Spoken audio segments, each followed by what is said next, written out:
आज मैं बताऊंगा। सत्संग कहते हैं, सत्संग जो है दो शब्दों से मिलकर के बना है।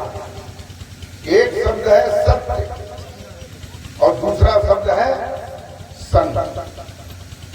यानी इन दोनों शब्दों को मिला देते हैं तो हो जाता है सत्य का संग। यानी सत्य का संग करना, उसे ही सत्संग करते हैं। प्रेम भक्तों, जब तक आप सत्य को नहीं जानेंगे तब तक आप उसका संग कैसे करेंगे? कर लेंगे? नहीं करेंगे। तो प्रेम भक्तों, हृदय में ये जिज्ञासा उठती है कि आखिर सत्य है क्या और सत्य कहाँ रहता है और सत्य को कैसे जाना जा सकता है। प्रेम भक्तों, अब मैं आप लोगों को सत्य के बारे में थोड़ा सा और बताना चाहता हूं, ताकि आगे का जो तुम्हारा लक्ष्य है वो सरल हो जाए। प्रेम भक्तों, सत्य की परिभाषा है, क्या परिभाषा? सत्य उसे कहते हैं जिसमें कभी भी परिवर्तन नहीं होता। हमारी बात समझ में आ रही है आप लोगों को? यानी जो सत्य उसे कहते हैं जो कभी बदलता नहीं है, परिवर्तन नहीं होता है, उसे सत्य कहते हैं। अगर जिसमें परिवर्तन होता है, जो बदलता है, तो वो कहां सत्य है? सत्य हो सकता है? नहीं हो सकता है। देखो, कबीर साहब संसार में आए थे। कल मैंने कबीर का भजन सुनाया था। तो कबीर ने ये कहा, मेरे जाने के बाद इस संसार में 12 पंथ हो जाएंगे और उनमें सत्य का ज्ञान होगा, लेकिन कुछ समय बाद काल निरंजन सत्य के ज्ञान को बदल करके असत्य का ज्ञान जो है प्रविष्ट कर देगा और सारे हमारे 12 पंथ के लोग जो हैं असत्य का अनुकरण करते रहेंगे। देखो, कबीर साहब ने कई भजनों में ये लिखा है। क्या लिखा है? कबीर साहब कहते हैं, क्या कहते हैं?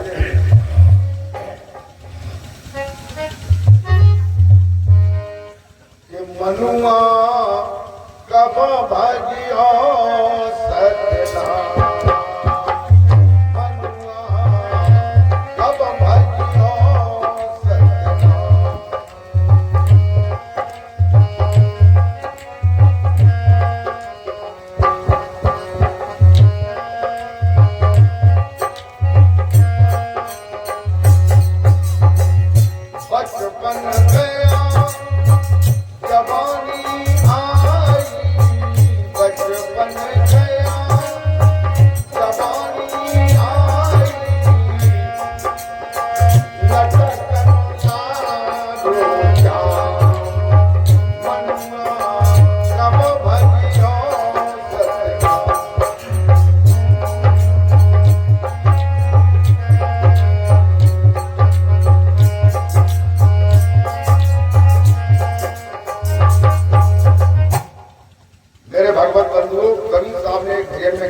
हमने याददाश्त के लिए भजन की लाइन कही।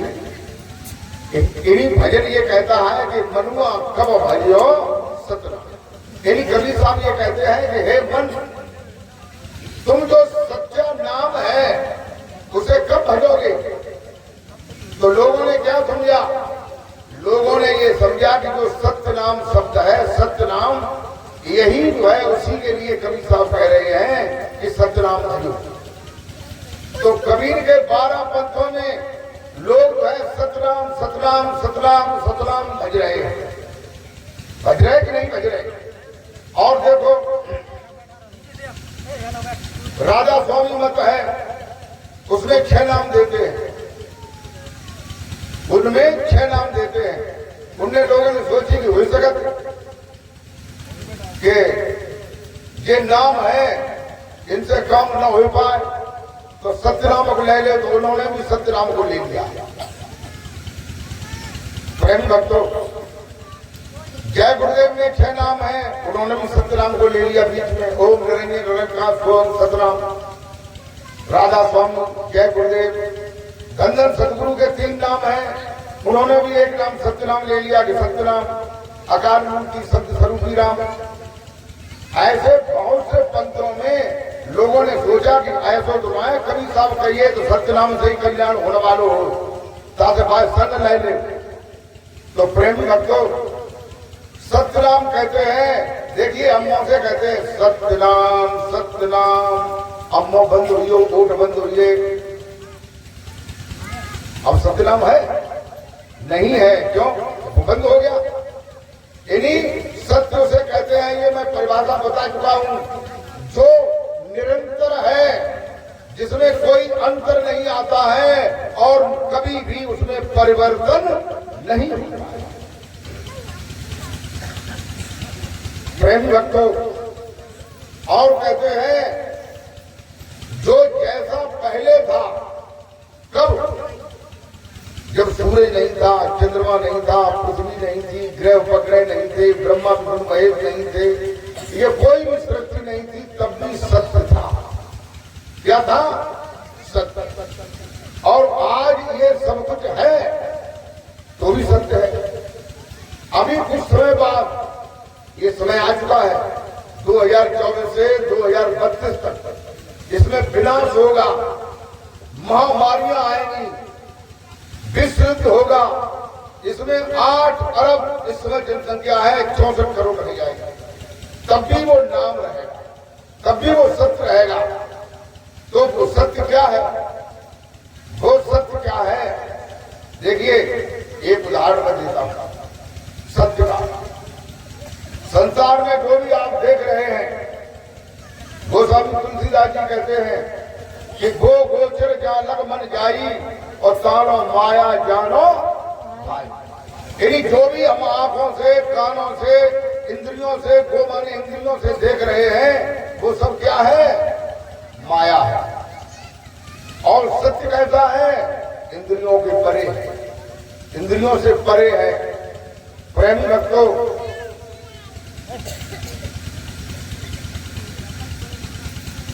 कहते हैं, गोस्वामी तुलसीदास जी ने कहा कि ईश्वर अंश जीव अविनाशी। जीव जो है क्या है? ईश्वर का अंश। किसका अंश है? ईश्वर का।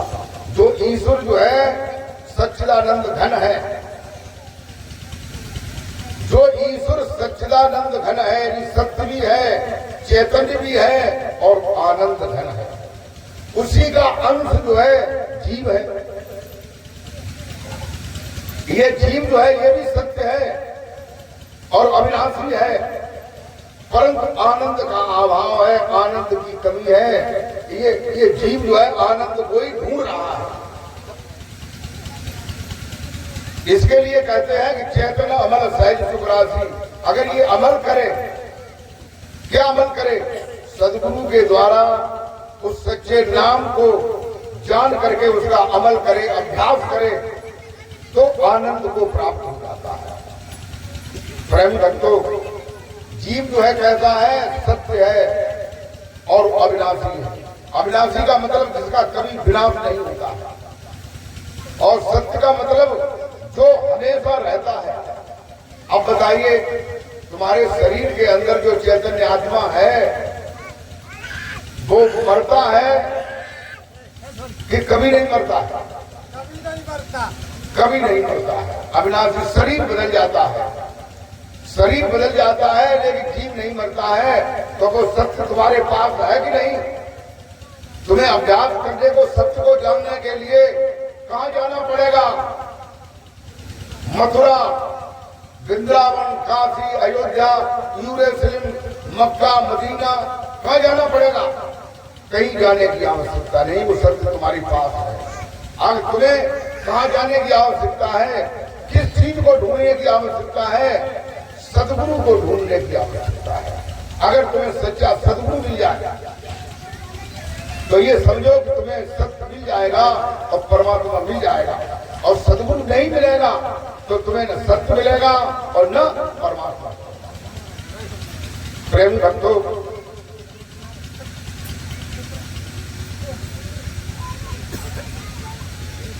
आज मैं आप लोगों को गौतम बुद्ध के बारे में बताना चाहता हूं। देखिए,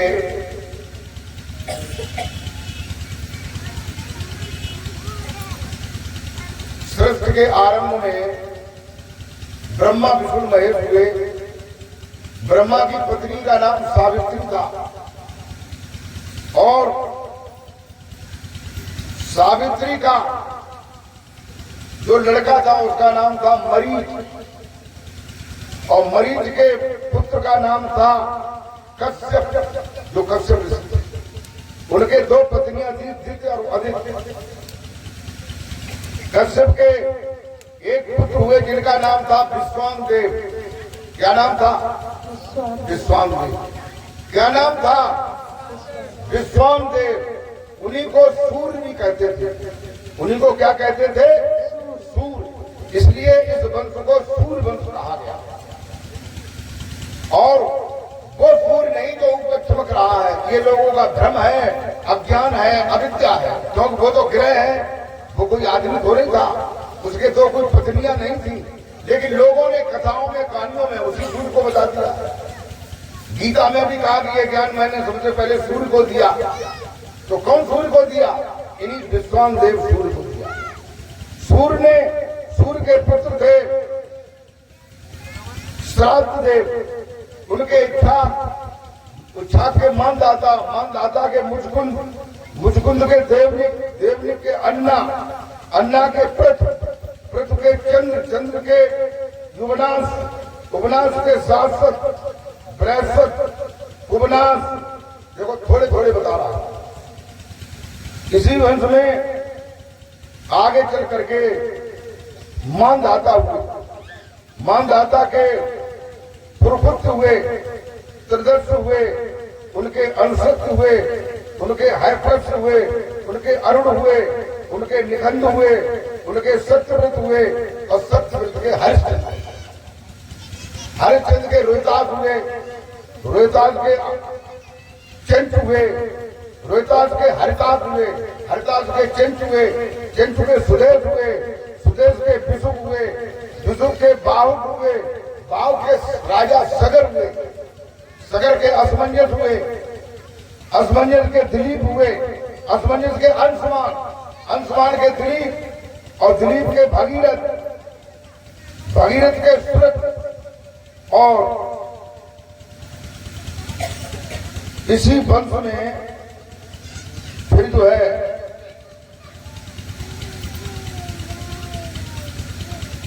खटवांग हुए, दीर्घबाहु हुए, रघु हुए, रघु के पृथु हुए, पृथु के अज के दशरथ हुए, दशरथ के राम हुए, राम के कुश हुए, कुश के असित हुए, असित के निखंड हुए, निखंड के नल हुए, राजा नल। वो इसी वंश हुए। उनके पुंडरी हुए, पुंडरी के धैन शर्मा हुए, धैन शर्मा के देवानिक, देवानिक के अनी है, अनी के पर्याप्त, पर्याप्त के बलस, बलस के वज्रनाम, वज्रनाम के हर्षनाम, हर्षनाम के पुष्प, और पुष्प के ध्रुवसंध, ध्रुवसंध के शीघ्र, शीघ्र के ऐसे इसी वंश में आगे चल करके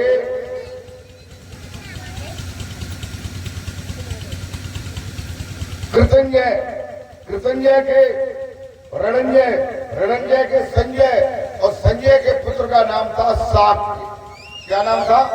साक्य। ये लड़का नेपाल की तराई में साखू वृक्षों के घने जंगल में तपस्या की उसने, इसलिए उसका नाम साक्य पड़ गया। तब से इसको साक्य वंश कहने लगे। ये सब सूर्य वंश की ही लाइन चली आ रही है। और साक्य के हुए सिद्धोधन, अमितोधन, धावतोधन, शुक्लोधन, और सिद्धोधन के हुए भगवान बुद्ध के हुए राहुल। प्रेम भक्तों, इस प्रकार से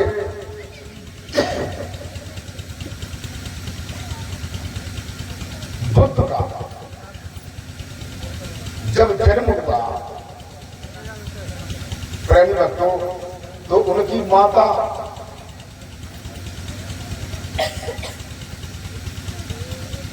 पलक पर सो रही थी, तो स्वप्न में उन्होंने एक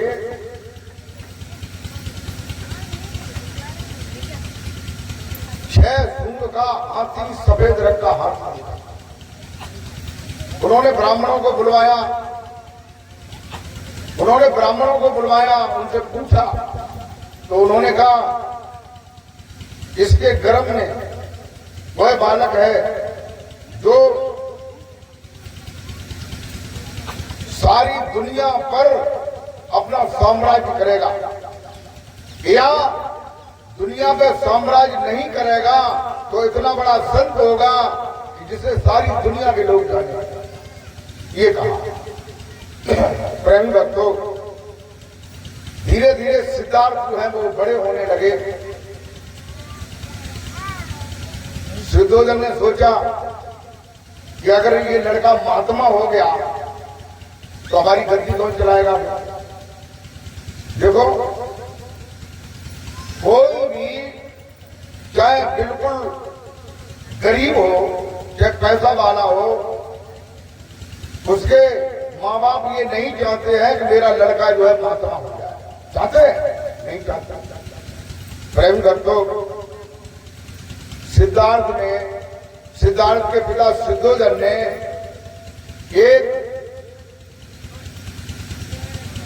अपने महल के अलावा में एक जंगल में ऐसी जगह बनवाई जहां पर तीनों प्रकार की जलवायु, जाड़ा, गर्मी, बरसात, तीनों प्रकार की जलवायु थी। और जंगल में इसलिए बनवाया कि वहां कोई कथा, भागवत या संतों का प्रवचन या कोई संत वहां न पहुंच पाए। अगर पहुंच गया तो मेरे लड़के को बैराग हो जाएगा। प्रेमी भक्तों, धीरे धीरे समय बढ़ता गया, काफी टाइम हो गया। जब वो 18 साल के हो गए तो उनकी इच्छा हुई नगर घूमने की, क्योंकि उन्हें उतने ही बीच में उन्हें बंद रखा गया। नगर घूमने की इच्छा हुई तो उन्होंने अपने सारथी चंद्र से कहा कि महाराज सिद्धोधन से बता दो कि मैं नगर घूमना चाहता हूं। तो उन्होंने सिद्धोधन को बताया। सिद्धोधन ने कपिल वस्तु में गलियां नालियां साफ करवाई, पताके लगवाए, नगर को दुल्हन की तरह सजवाया। और सजवाने के बाद सिद्धार्थ से नगर घूमने के लिए कहा। तो प्रेमी भक्तों, जब सिद्धार्थ नगर में प्रवेश किए तो उस समय एक कमजोर आदमी बैठा हुआ था, उसे उन्होंने देखा। तो उन्होंने कहा अपने साथी से, व्हाट इज दिस, ये कौन है। तो साथी ने कहा, this is the old man, ये एक बूढ़ा आदमी। उन्होंने कहा, बूढ़ा आदमी क्या होता है, क्योंकि जब वो परकोटों में बंद रहे तो उन्हें ये नहीं मालूम पड़ा कि क्या बूढ़ा होता है, क्या कैसा होता है। तो उन्होंने कहा कि देखो, पहले जब बच्चा जन्मता है तो उसकी शिशु अवस्था होती है, फिर 10 साल के बाद किशोर अवस्था होती है, फिर 20 साल के बाद जवानी अवस्था आती है, जवानी के बाद जो है बुढ़ापा आता है, और बुढ़ापे के बाद जो है जरा अवस्था आती है। जरा माने जर्जर, शरीर कमजोर हो जाता है, लाठी के सहारे से चलता है। तो उन्होंने कहा, क्या ये अवस्था, सिद्धार्थ ने कहा, क्या ये अवस्था मेरी भी होगी। उन्होंने कहा, यस, संसार में जो भी आता है सभी जो है शिशु और किशोर, जवान और बुढ़े और जर्जर फिरावस्था हो जाती है। Siddharth was not happy, Siddharth को प्रसन्नता नहीं हुई। ही केम बैक, वो फिर लौट आए, वही फिर रहने लगे। प्रेमी भक्तों, कुछ समय बीत गया, उसके बाद जो है सिद्धार्थ ने फिर कहा अपने साथी से कि पिताजी से कह दो कि मैं नगर देखना चाहता हूं। तो नगर फिर सजवाया गया, अच्छी तरह से व्यवस्था की गई। कहते हैं he came back, bent on the again, servant again. लौटने के बाद जो है फिर से वो अपने सर्वेंट के साथ, छंदक के साथ फिर नगर घूमने के लिए आया। उन्होंने जो है नगर में क्या देखा, एक बीमार आदमी बैठा था, बीमार आदमी बिल्कुल कमजोर। उन्होंने कहा व्हाट इज दिस, ये कौन है? तो छंदक ने कहा this is the weak man, ये एक बीमार आदमी है, कमजोर है।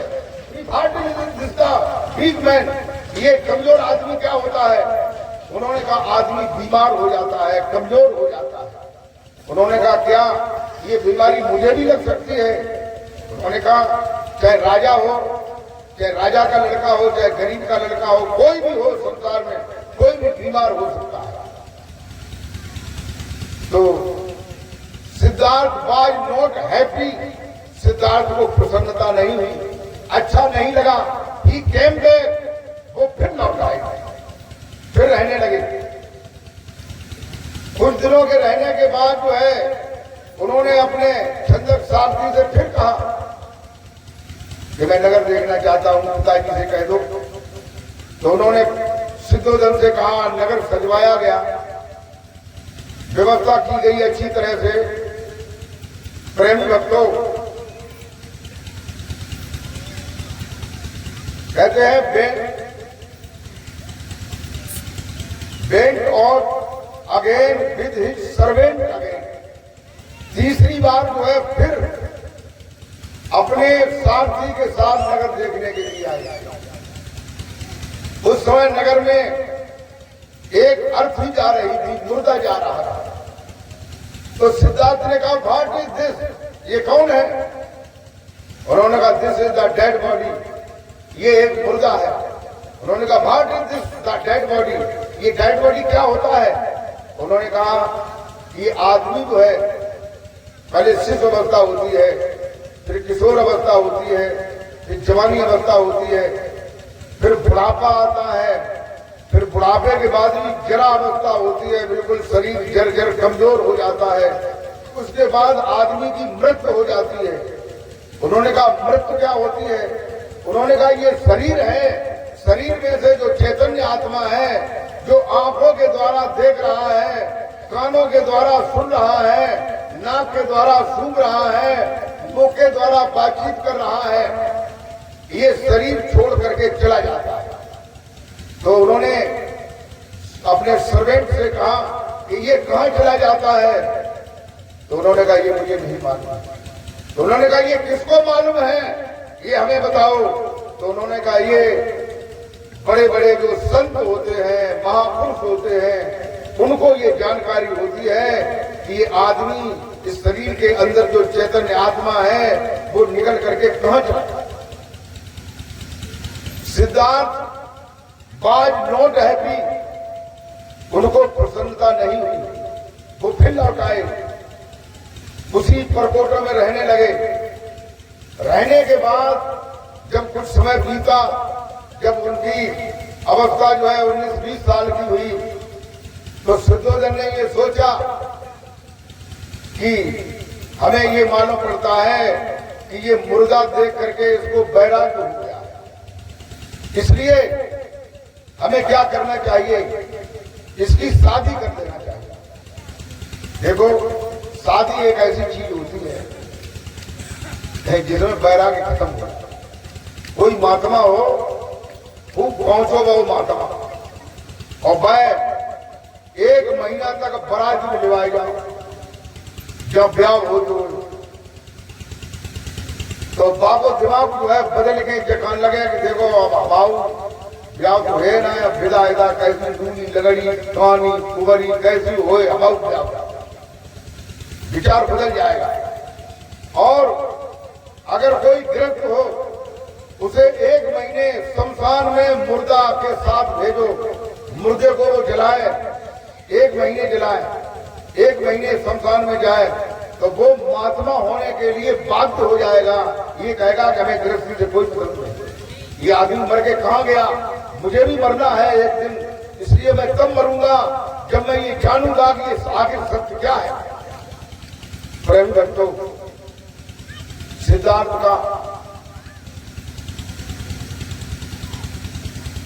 गोपा से विवाह कर दिया, जो देवता की लड़की थी। देवता जो है रोहिणी नदी के उस तरफ था और इस तरफ कपिलवस्तु था। कपिलवस्तु की लड़कियां देवता में ब्याही जाती थी और देवता की लड़कियां कपिलवस्तु में ब्याही जाती थी।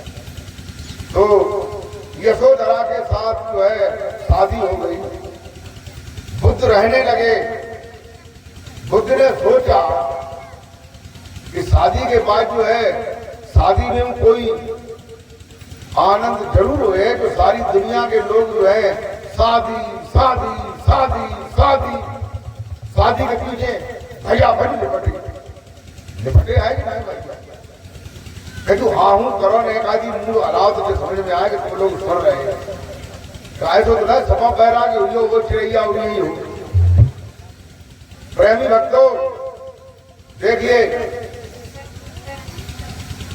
गौतम बुद्ध ने भी अपनी पत्नी से संबंध करके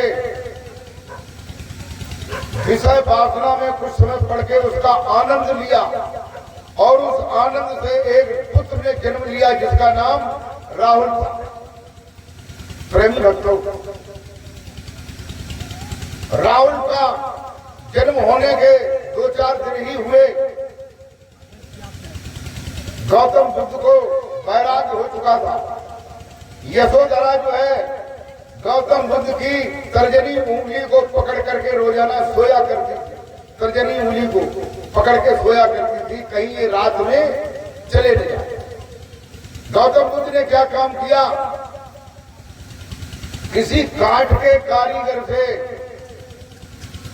एक जो है इतना हाथ और उसमें एक उंगली ये बनवाई और रात में उन्होंने जब यशोधरा सो गई तो उसके हाथ में वो उंगली घुसेड़ दी। तो यशोधरा ये जानती रही कि मैं उंगली पकड़े हुए हूं। दीपक जल रहा था, अर्धरात्र का समय था। वो दरवाजे पे खड़े होकर के उन्होंने मुड़ करके अपनी पत्नी को देखा, अपने पुत्र राहुल को देखा, फिर वहां से वो चले आए। नीचे आकर के अपने सारथी छंदक को जगाया और ये कहा कि मेरा घोड़ा कहाँ है, कंचन नाम का घोड़ा। उसको लेकर के दोनों ही लोग जो है नगर से दूर चले गए। एक अनामा नाम की नदी थी, वहां पहुंचे।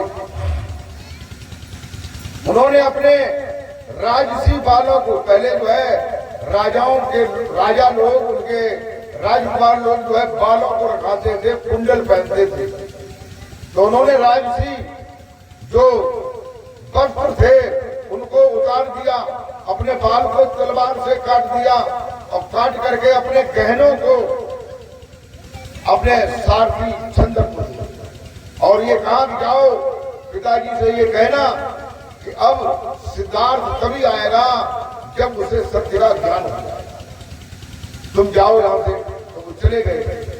उसके बाद जो है सिद्धार्थ जो है अनामा नदी को पार करने के बाद कुछ दूरी उन्होंने तय की, तब तक उन्हें कुछ अंधेरा हुआ।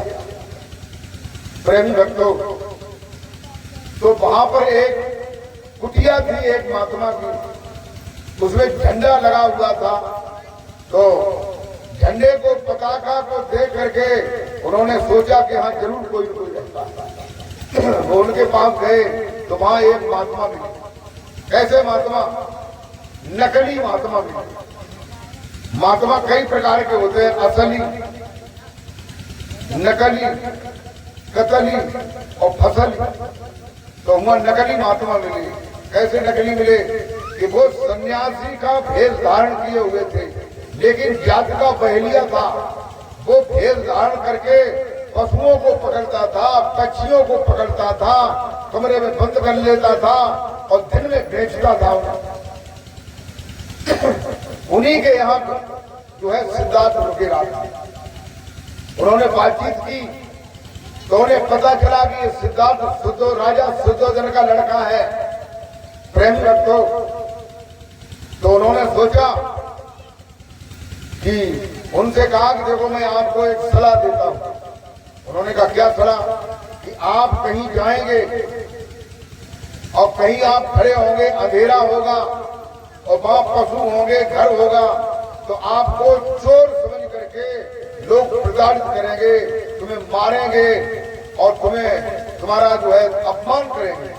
इसलिए जो मैं भेष पहने हुए हूं, इस भेष को धारण कर लो, तो तुम्हें कोई मारेगा नहीं, तुम्हारा सम्मान करेगा, तुम्हें भोजन खिलाएगा और तुम्हें जो है रहने के लिए, रुकने के लिए जगह दे। सिद्धार्थ ने उसकी बात मानी। लोगों, जो बुद्ध धर्म के अनुयायी लोग हैं, वो ये कहते हैं कि भगवान बुद्ध ने कोई गुरु नहीं किए। क्या कहते हैं? भगवान बुद्ध ने कोई गुरु नहीं किए। ये क्यों कहते हैं? कि वे निगुरे हैं, बिना गुरु की मां खराब लगे थे, इसलिए वो कहते हैं। लेकिन उन्हें जानकारी नहीं है कि गुरु ने कितने गुरु किए। बुद्ध ने 6 गुरु किए, 1 गुरु नहीं। राम ने 2 गुरु किए थे, वशिष्ठ और विश्वामित्र। कृष्ण ने 2 गुरु किए थे, संदीपन और दुर्वासा। और भगवान बुद्ध ने 6 गुरु किए थे। कौन कौन से गुरु किए वो मैं आपको बताता हूं। प्रेम भक्तों, पहला गुरु तो वो बहेलिया था जिसने भेष दिया, वो भेष का गुरु था। और एक भिक्षा का पात्र दिया, इसलिए कि आप किसी के दरवाजे पे भिक्षा का पात्र लेके जाएंगे तो तुम्हारे पात्र में वो भोजन देगा, आप भोजन कर लेना। तो पहला गुरु बहेलिया। फिर उन्होंने कहा कि मैं सत्य को जानना चाहता हूं, मैं कहां जाऊं, मुझे सत्य का ज्ञान कैसे होगा? तो उन्होंने कहा आगे चल करके इस रास्ते पे जाना, वहां भार्गव नाम के ऋषि मिलेंगे। कौन मिलेंगे? भार्गव नाम के ऋषि मिलेंगे। प्रेमी भक्तों, उन दिनों भगवान कपिल का ज्ञान सारी भारतवर्ष में जो है छाया हुआ है। कपिल भगवान का ज्ञान कौन था? सांख्य योग। कौन सा ज्ञान था? सांख्य योग। सांख्य योग का मतलब क्या है? सांख्य माने संख्या। जिस योग में संख्या होती है, क्या संख्या है? उन्होंने भगवान कपिल देव ने अपने भक्तों को बताया कि शरीर में 10 इंद्रियां होती हैं, 5 कर्मेंद्री, 5 ज्ञानेंद्री। शरीर में 10 प्राण होते हैं, प्राण, अपान, उदान, समान, नान, पूर्व, कृकल, देवदत्त, धनुंजय। कितनी संख्या हो गई?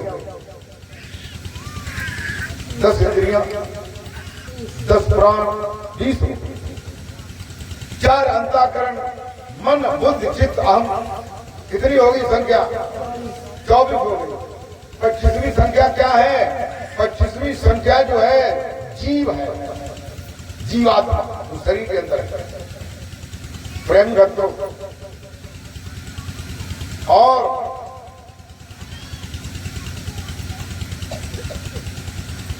26वीं संख्या कौन सी है? आत्मा। जो आत्मा निर्विकार है, निर्लेप है, सर्वत्र है, सर्वज्ञ है, सब जगह समाई हुई है। कोई भी ऐसी जगह नहीं है जहां वह आत्मा नहीं है। देखो,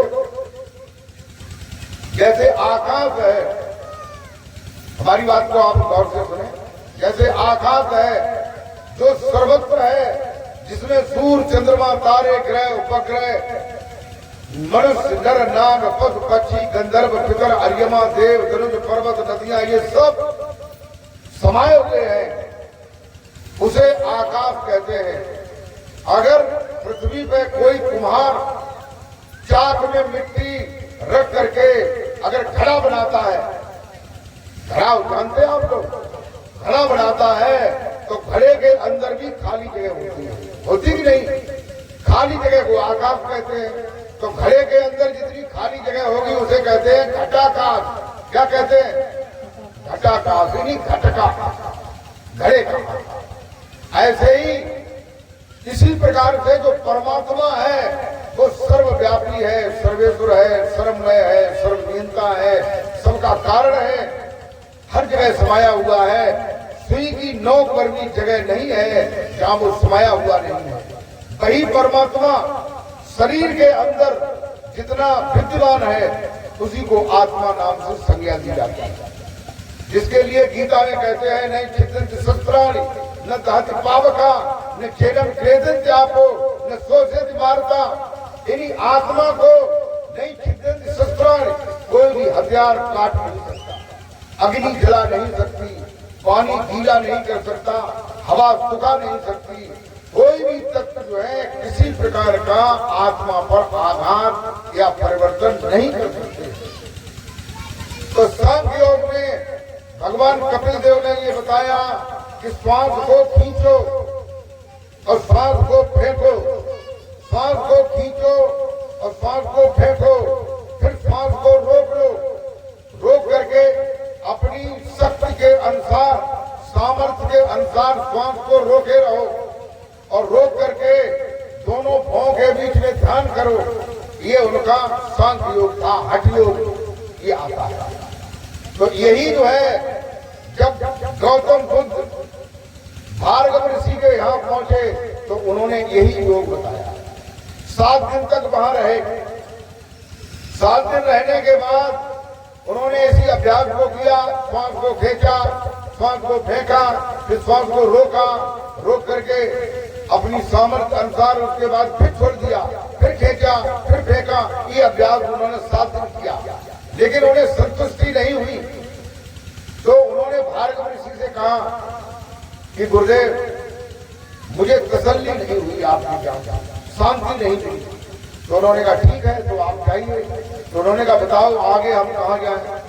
तो उन्होंने कहा आगे इसी रास्ते पर पद्मा और सखी नाम की 2 ब्राह्मणी हैं, उनका आश्रम है, वहां जाइए। तो सिद्धार्थ जो है वहां गए, उन्होंने भी यही सांख्य योग बताया, क्योंकि सांख्य योग ही उस समय पूरे भारत में उसमें फैला हुआ था। तो वहां उन्होंने 7 दिन फिर अभ्यास किया और 7 दिन अभ्यास करने के बाद उन्हें संतुष्टि नहीं हुई।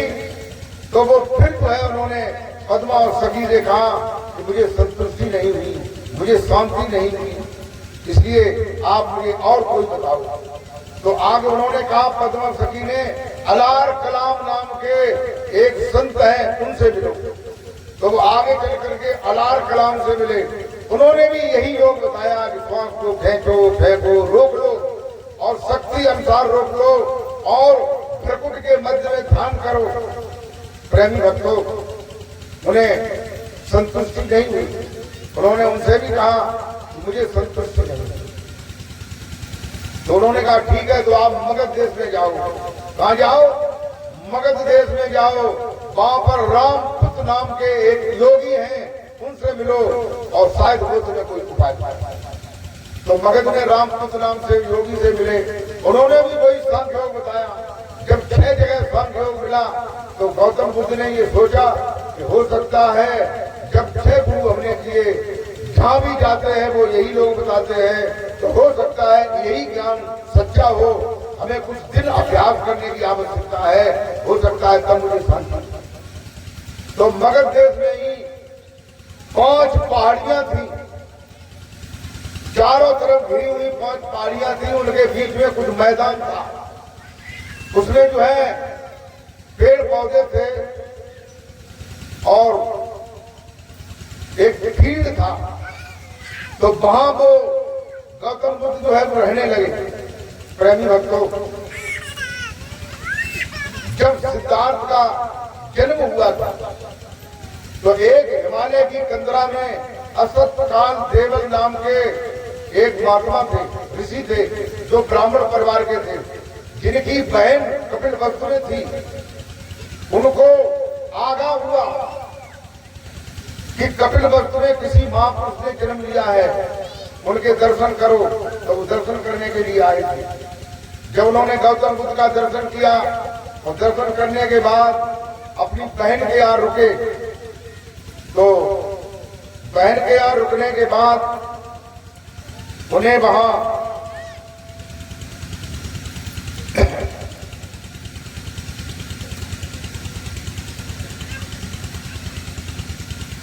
जो है ब्राह्मणों के लड़के मिले, उसी कपिलवस्तु में।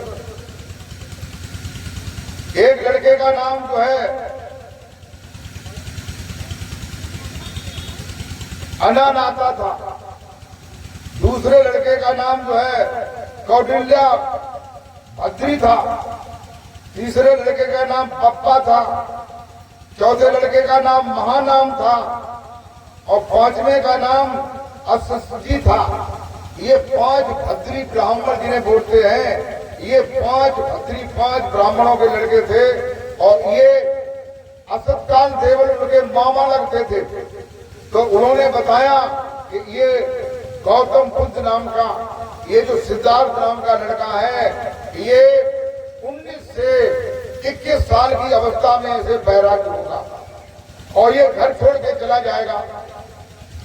तुम भी जो है इसकी खोज करना कि ये कहां जाता है और वहां जाकर के तुम इनकी सेवा करना, तो इनको अरहत पदवी प्राप्त होगी। अरहत पदवी यदि सत्य का बोध होगा तो ये बोध जो है तुमको बता देंगे, तो तुम्हें भी बोध हो जाएगा।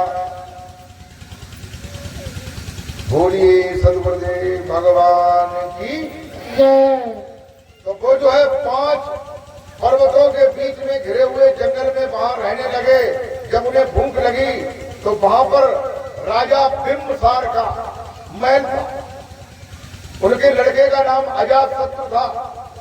तो वो बिंबसार के दरवाजे पर भिक्षा मांगने के लिए, भोजन मांगने के लिए सिद्धार्थ गए। ऊपर जो है बिंबसार ने देखा कि ये कोई राजा का लड़का मालूम पड़ता है। उन्होंने बुलाया और उनसे बातचीत की। तो उन्होंने कहा कि देखो, हम सुद्धोधन को खूब जानते हैं, वो मेरे दोस्त हैं, बताओ तुमको ले चलें। अगर कोई वार्ता हुई होगी, अगर तुम्हारा कोई लड़ाई झगड़ा हुआ होगा तो मैं शांत करा दूंगा। तो उन्होंने कहा मैं घर अब नहीं जाऊंगा, मैं जब तक सत्य मुझे प्राप्त नहीं होगा तब तक घर नहीं जाऊंगा। तो बिंबसार ने ये कहा कि मेरा लड़का है, उसका नाम अजातशत्रु है, इसी प्रकार से मैं भी तुमको अपने पुत्र के समान मानता हूँ। मैं आधा राज्य तुमको दे दूंगा, आधा राज्य मेरा लड़का करेगा, आधा तुम करिए। तो गौतम बुद्ध ने कहा नहीं, मुझे राज्य की कोई अभिलाषा नहीं है, मैं केवल सत्य को पाने के लिए आया हूँ। तो जब बिंबसार हार गए समझाते समझाते, तो उन्होंने कहा देखो, अगर तुम्हें सत्य का बोध हो जाए तो तुम मेरे राज्य की तरफ जरूर आना और मुझे भी वो बोध करा देना। तो उन्होंने कहा ठीक है।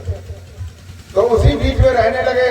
तो वो 5 भद्री लड़के जो मैंने बताया है, जिनका नाम अनाथानाथ और कौटिल्या भद्री और बप्पा महानाम असजी, ये 5 लड़के जो है उनको ढूंढते ढूंढते वही मगध देश में 5 पर्वत के बीच में जहाँ गौतम बुद्ध थे वहीं पहुंचे और गौतम बुद्ध को के पास में गए।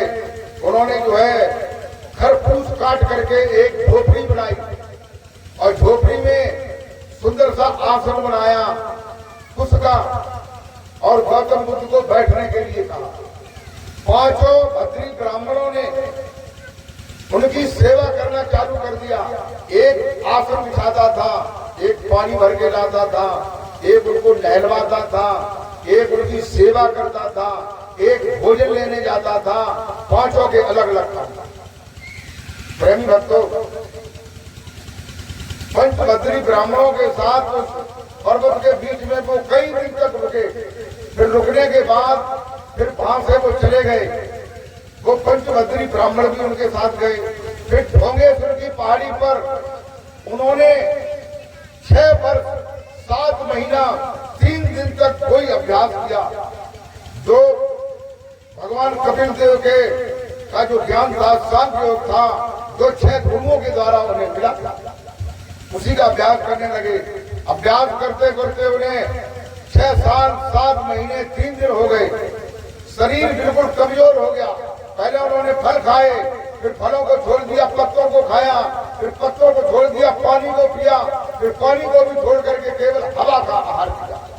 शरीर बिल्कुल जर्जर हो गया, कमजोर हो गया। इंद्र ने सोचा, मुझे मालूम पड़ता है नीचे कोई आदमी है, वो मेरा सिंहासन लेने के लिए भजन कर रहा है, तपस्या कर रहा है। उन्होंने जो है कुछ महिलाओं को भेजा। जो एक महिला बीड़ा बजा रही थी, एक मृदंग बजा रही थी, तो सभी महिलाएं कुछ न कुछ यंत्र बजा रही थी और वहां नाचने लगी और गाने लगी। नाचते गाते उनके कान में आवाज पड़ी। गौतम बुद्ध ने अपनी आंखें खोली, खोल करके देखा तो उनके दिमाग में ये बात आई। क्या बात आई? उनके दिमाग में ये बात आई कि बीड़ा के तारों को इतना टाइट भी मत कर दो कि उसके तार टूट जाए, और बीड़ा के तारों को इतना ढीला भी मत छोड़ दो कि तो उसमें सुर आना बंद हो जाए। इसलिए ये जो मार्ग मैं अपना रहा हूं ये सही मार्ग नहीं है। प्रेम भक्तों, उसी रात में क्या हुआ, गौतम बुद्ध को पिछली याद आ गई। क्या याद आ गई? पिछली याद कि गौतम बुद्ध जो है इसके पहले दूषित लोक में उनका जन्म हुआ था। जब सिद्धार्थ थे, सिद्धार्थ होने के और एक जन्म पहले वो दूषित लोक में सुवेद नाम के राजकुमार थे, और उस दूषित लोक में दीपंकर नाम के एक सदगुरु थे, उनके वे शिष्य थे। और उन्होंने कहा था अगले जन्म में तुम्हें अरहत पदवी प्राप्त हो जाएगा। प्रेम भक्तों, वही ज्ञान याद आ गया। कहते हैं जब ये ज्ञान याद आ गया, कहते हैं तन का मन का श्वास का है गहरा संबंध। शरीर में श्वास का और मन का, इनका आपस में गहरा संबंध है। इन्हीं के द्वारा जो है सत्य का बोध होता है, हम सत्य को समझते हैं। प्रेमी भक्तों, उसके बाद जो है गौतम बुद्ध जो है उन्होंने जो है सम्यक मार्ग को अपनाया। सम्यक का मतलब क्या है? मध्यम मार्ग को। वो वहां से उन्हें पिछली याद आ गई ज्ञान की, वो वहां से चल दिए। जो पंचमंत्री ब्राह्मण थे उन्होंने सोचा कि बुद्ध भ्रष्ट हो गया है, अब बुद्ध को अरहत पदवी प्राप्त नहीं होगी, मैं इसका साथ नहीं दूंगा, मैं इसकी सेवा नहीं करूंगा। तो गौतम बुद्ध वहां से चल करके निरंजना नदी के किनारे पहुंचे, जहां रेगरी आश्रम था। उस आश्रम में उन्होंने 7 दिन अभ्यास किया। फिर एक जो है चक्रपाणी जगह थी, जो चक्रपाणी का मतलब जो है पशु को लगा करके चक्कर काटता है, उससे पानी निकलता है। वहां उन्होंने 7 दिन चल करके अभ्यास किया। फिर एक जगह थी जहां भेड़ें रुका करती थी, वहां उन्होंने 7 दिन अभ्यास किया। और उसके बाद जो है एक जगह थी जो मार नाम का देवता था, एक वृक्ष पर, उसके नीचे उन्होंने अभ्यास किया। ऐसे उन्होंने 7 जगह 749 दिन जो है उन्होंने अभ्यास किया। उन्हें बोध हो गया। प्रेमी भक्तों, फिर उनकी इच्छा जागृत हुई कि मैं कुछ भोजन करूं। फिर उन्होंने सोचा कि अब मैं कहां जाऊं।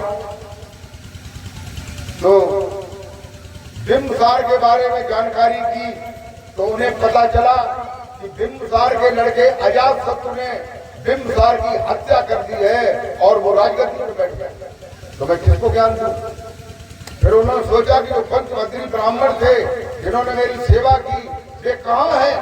उन्होंने अंतर्दृष्टि से देखा तो उन्होंने कहा कि वे सारनाथ में हैं। तो ये सारनाथ जो है बनारस काशी के पास थोड़ी दूर पर चल करके सारनाथ है। तो वहां पीपल के वृक्ष के नीचे एक सुजाता नाम की लड़की थी, जो मनौती जिसने मांगी थी कि मैं खीर चढ़ाऊंगी, मुझे पुत्र फल प्राप्त हो। तो उसे पुत्र फल प्राप्त हुआ। तो सुजाता खीर चढ़ाने आई थी और गौतम बुद्ध उसी पेड़ के नीचे बैठे थे। वे पंचभद्री ब्राह्मण जो है कहीं घूमने गए थे, तो सुजाता ने ये देखा कि मैं तो खीर चढ़ाने आई हूँ, तो यहाँ तो जिंदा देवता है, इसलिए ये जिंदा देवता है, ये खाएगा। तो गौतम बुद्ध को खीर दी। गौतम बुद्ध की पहले से ही इच्छा थी कि मैं कुछ खाऊं, तो उन्होंने खीर को खाया। फिर उसके बाद जो है वो पंचभद्री ब्राह्मण जो है उन्हें दिखाई दिए एक जगह बैठे, तो वो उनकी तरफ जो है गए उनको बोध कराने के लिए। प्रेमी भक्तों, तो एक जो है पंचभद्री ब्राह्मण जो उनके लिए आसन बिछाता था, उसने कहा कि मैं आसन नहीं बिछाऊंगा, ये बुद्ध भ्रष्ट हो गया है। और दूसरे ने कहा कि मैं पानी भर के लाता था, उसने कहा मैं पानी नहीं भर के लाऊंगा। तीसरे ने कहा कि मैं इन्हें स्नान नहीं करवाऊंगा। चौथे ने कहा मैं इनके लिए भोजन नहीं लाऊंगा। पांचवें ने कहा मैं इनकी सेवा नहीं करूंगा। लेकिन ज्यों ज्यों वो आगे बढ़ते गए उसका दिमाग बदला, उसने उनके लिए आसन बिछा दिया। दूसरा उठा, पानी भरने चला गया, पानी भर के लाया, उनके पैर धोए, उनके हाथ धोए, आसन पर बिठाया। तीसरा जो है वो भिक्षा लेने चला गया, भोजन। ऐसे भी लोगों ने सेवा की। सेवा करने के बाद सिद्धार्थ ने कहा कि मुझे बोध हो गया है, मैं आप लोगों को बोध कराऊंगा। तो उन्होंने कहा ठीक है। उन पांचों ब्राह्मणों ने सलाह की, आप उसमें मशवरा किया और ये कहा कि पहले एक लोग जो है इस बोध को जानो कि ये बोध हुआ या नहीं हुआ। तो एक को बोध कराया, कराने के बाद उससे पूछा, तो उन्होंने कहा बोध हो गया है, मुझे भी हुआ है, अब इसका अभ्यास करना पड़ेगा। तो पंचभद्री पांचों ब्राह्मण के लड़कों को गौतम बुद्ध ने उन्हें बोध कराया। People are card empty Buddha, लोग उन्हें शुद्ध करने लगे। बोलो सतगुरुदेव भगवान की प्रेमी भक्तों,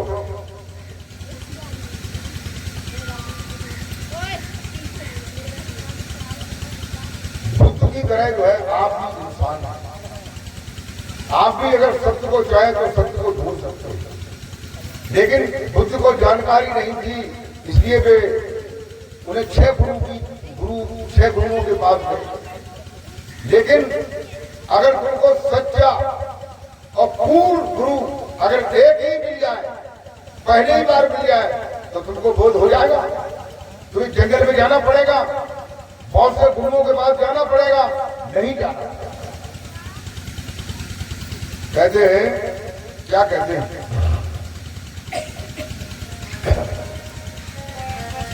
कि पूरा साहेब से ही जो सब विधि पूरा हो।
तब तक तुम्हें सत्य का ज्ञान नहीं मिलेगा। प्रेमी भक्तों, सिद्धार्थ का नाम पहले सिद्धार्थ था। जब उन्हें बोध हो गया तब लोग उन्हें बुद्ध कहने लगे। उन्होंने लोगों को 5 सील बताए हैं। क्या बताए हैं? 5 सील बताए हैं। पहला सील क्या है? पहला सील उन्होंने बताया कि पराज माता वीरमणि शिक्षा पदं समाध्यामि। यानी किसी भी प्राणी मात्र की तन से, मन से, धन से हिंसा मत करो। हिंसा करना पाप होता है। लेकिन आज के बौद्धिस्ट लोग क्या कहते हैं कि अगर शरीर कमजोर हो जाए तो मछली खा सकते हो, अपने मन से तो मछली खा सकते हो। जब उन्होंने ये कह दिया है कि पड़ा पाता बेरमणि सिक्का पदम समाध्यामी, फिर मछली वहां में से कहां आ गई, कैसे आई? दूसरे में कहते हैं अधिन्ना दाना बेरमणि सिक्का पदम समाध्यामी, किसी की चोरी, ठगई, बेईमानी ये मत करो, ये दूसरा सील है। और तीसरे सील में उन्होंने बताया सुरा मेर मध्य प्रमाद कठिन्ना बेरमणि सिक्का पदम समाध्यामी, शराब मत पियो, शराब सभी कुकर्मों की जननी है। शराब से ही लोग जो है तरह तरह के कुकर्म करते हैं, दुष्कर्म करते हैं, चोरी करते हैं, मर्डर करते हैं, इसलिए शराब मत पियो, ये तीसरा सील है। चौथे सील में उन्होंने बताया कि मुसा बाधा बेरमणि सिक्का पदम समाध्यामी, अपने स्वार्थ के लिए, अपने मतलब के लिए मुसा बाधा, अपने मुंह से झूठ मत बोलो, ये सील है चौथा। और पांचवा सील क्या है? कामेद मिथ्याचारा बेरमणि सिक्का पदम समाध्यामी, कामेद मिथ्याचारा बेरमणि सिक्का पदम समाध्यामी, यानी अपनी पत्नी को छोड़ करके सबको मां बहन की दृष्टि में देखो। किस दृष्टि में देखो? मां बहन। ये 5 सील बताए। देखो आदमी जो है नारी को देख करके प्रभावित हो जाता है, उसके अंदर वासना पैदा हो जाती है, और नारी को पुरुष देख करके वासना पैदा हो जाती है। हो जाती है कि नहीं हो जाती? हो जाती है। तो देखिए अब मैं आप लोगों को एक उपाय बताता हूं। अगर आप किसी नारी को देखें, किसी सुंदर नारी को देखें, सुंदर नारी से होता है, सुंदर नारी को देखें तो सबसे पहले आप उसका मुखमंडल देखेंगे, देखेंगे कि नहीं? मुखमंडल पहले देखेंगे। तो आप मुखमंडल अगर देखें आधी मिनट, तो 1 मिनट उसके चरणों को देखें, और चरणों को जिस समय देखें तब अपने हृदय में ये विचार करें कि ये मेरी माँ है, या मेरी बहन है, या मेरी पुत्री है, ऐसा भाव करें। यही बात जो है नारियों के लिए है। नारियों के अंदर किसी पुरुष के लिए भावुकता अगर होती है तो वो उस पुरुष को देखे, फिर उसके चरणों को देखे, और चरणों को देख करके ये भाव बनाए कि ये मेरा भाई है, ये मेरा पुत्र है, ये मेरा भतीजा है, ये मेरा चाचा है, ये मेरा ताऊ है। ऐसा भाव बनाओगे तो तुम्हारे चित्त में कोई भी विकार नहीं होगा। बोलिए सद्गुरुदेव भगवान की जय। गौतम बुद्ध ने त्रिशरण बताया है, 3 बार शरण में आने के लिए बताया। क्या बताया है? तो आप लोग भी बोलना, मैं भी आप लोगों को बताता हूं। उन्होंने क्या कहा है? धम्मं शरणं गच्छामि। बोलो आप लोग, बोलो। धम्मं शरणं गच्छामि, प्रथमंपि धम्मं शरणं गच्छामि, धम्मं शरणं गच्छामि, द्वितीयंपि धम्मं शरणं गच्छामि, धम्मं शरणं गच्छामि, तृतीयंपि। 3 बार जो है हम ये कहेंगे